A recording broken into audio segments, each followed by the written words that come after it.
आज एक ऐसी कहानी सुनते हैं जो दौलत के बारे में नहीं बल्कि गहरी हिकमत और दूरअंदेशी के बारे में है। ये कहानी है सुल्तान महमूद की, एक ऐसे बादशाह की जिसने हमें सिखाया कि हर चमकती चीज सोना नहीं होती और कभी-कभी सबसे बड़ा मौका दरअसल एक बहुत बड़ा धोखा हो सकता है। अच्छा, तो सुल्तान महमूद का फलसफा क्या था? उनका मानना था कि एक सच्चा हुक्मरान एक बागबान की तरह होता है। अगर आप सही माहौल फराहम करें तो फूल खुद ब खुद खिल उठेंगे। ये सिर्फ कोई कहने की बात नहीं थी, बल्कि ये उनकी पूरी हुक्मरानी की बुनियाद थी। यानी कि लोगों को कंट्रोल नहीं करना, बल्कि उन्हें फलने फूलने का मौका देना है। तो कैसी थी सुल्तान महमूद की सल्तनत? जरा तसव्वुर करें, एक ऐसी जगह जहां बादशाह की पहली तरजीह शाही खजाना भरना नहीं बल्कि खेतों को सरसब्ज रखना हो। उनकी पूरी तवज्जो इस बात पर थी कि उनकी जमीन जरखेज रहे और उनके लोग खुशहाल हों। वो सच में अपनी जमीन और अवाम को एक माहिर बागबान की तरह पाल रहे थे।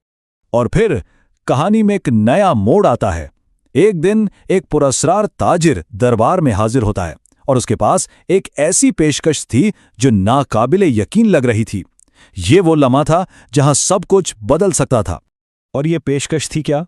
ताजिर ने सुनहरी अनाज पेश किया, एक ऐसा जादुई बीज जिसे उगने के लिए पानी नहीं चाहिए, जो बंजर जमीन पर भी लहलहा सकता है और जो कहत के डर को हमेशा के लिए खत्म कर सकता है। दरबारियों को तो जैसे अपनी आंखों के सामने बेपनाह दौलत और खुशहाली का शॉर्टकट नजर आ गया। बस फिर क्या था, पूरे दरबार में जश्न का समा बन गया। सब मुशीर खुशी से झूम उठे कि अब बगैर मेहनत के खुशहाली का दौर शुरू होने वाला है। उन्हें सिर्फ इस अनाज का फायदा ही फायदा नजर आ रहा था। लेकिन इतने शोर शराबे में जब हर कोई खुशियां मना रहा था, सुल्तान बिल्कुल खामोश थे। सवाल यह है कि आखिर क्यों? वो इस बज़ाहिर मौजज़े पर इतना सोच में क्यों पड़ गए थे? और यहीं से सुल्तान की असल दानाई का पता चलता है। उन्होंने आंखें बंद करके इस बीज को कबूल नहीं किया, बल्कि फैसला किया कि इससे पहले शाही बाग में आजमा कर देखा जाए। एक छोटा सा टेस्ट जिसने एक बहुत बड़ी और तबाहकुन सच्चाई से पर्दा उठा दिया। और कुछ ही दिनों में जो हकीकत सामने आई वो बड़ी खौफनाक थी। ये अनाज वाकई हैरत अंगेज तेजी से बढ़ा, लेकिन इसकी कीमत ये थी कि उसके आसपास की तमाम हरियाली सूख कर खत्म हो गई। सुल्तान ने इसे नाम दिया चोर फसल, यानी एक ऐसा पौधा जो जमीन की सारी ताकत चूस लेता है और अपने आसपास किसी दूसरे पौधे को जिंदा नहीं रहने देता। यह फर्क बिल्कुल साफ नजर आता है। एक तरफ था सुनहरी अनाज जो बहुत तेजी से बढ़ता था मगर अपने इर्द गिर्द हर चीज को तबाह कर देता था, जमीन को बंजर बना देता था। और दूसरी तरफ थे मकामी बीज जो आहिस्ता आहिस्ता मगर मुस्तकिल मिजाजी से उगते थे, कुदरत के साथ मिलकर रहते थे और जमीन को मजीद जरखेज बनाते थे। एक जिंदगी छीन रहा था तो दूसरा जिंदगी दे रहा था। तो अब सुल्तान ने क्या किया? कोई सख्त हुक्म, कोई पाबंदी नहीं। उन्होंने कुछ भी ऐसा नहीं किया। इसके बजाय उन्होंने अपने लोगों को इकट्ठा किया और एक कहानी सुनाने का फैसला किया। उन्होंने एक ऐसे आदमी की कहानी सुनाई जो इतना लालची था कि वो हर वक्त खाता ही रहता था, यहाँ तक कि वो काम करने के काबिल भी ना रहा। और आखिरकार अपने ही लालच के वजह से वो अपनी फसलें, अपना घर, सब कुछ खो बैठा। ये एक बहुत ही सादा लेकिन गहरी मिसाल थी जिसे हर कोई समझ सकता था। और फिर उन्होंने वो बात कही जो इस पूरी कहानी का निचोड़ है। वो नेमत जो तुम्हारे पड़ोसी को भूखा रखे, वो दरअसल सुनहरी कपड़ों में छुपी हुई एक लानत है।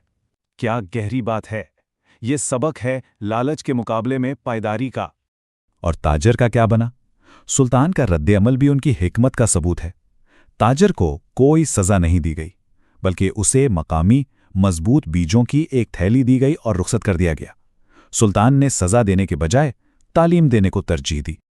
तो ये तो थी फौरी कहानी।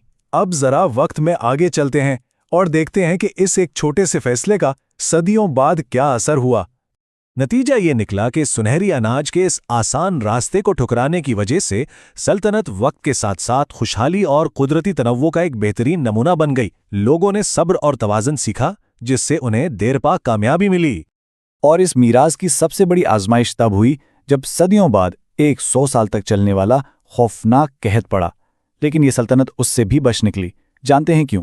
महमूद के जंगल की वजह से।